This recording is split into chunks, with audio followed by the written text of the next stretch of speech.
এখানে দাঁড়িয়ে যাও, এখানে নিয়ে যাবো।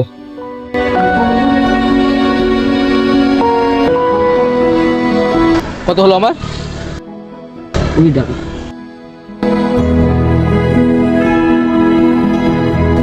আমার কাছে ভাঙা নিয়ে হবে না। কোনো ব্যাপার নাই, তুই দোকানে এটা রেখে দাও। এটা বাকিদের দুজনকে হেল্প করলা, তাদের জন্য এটা সব, ঠিক আছে?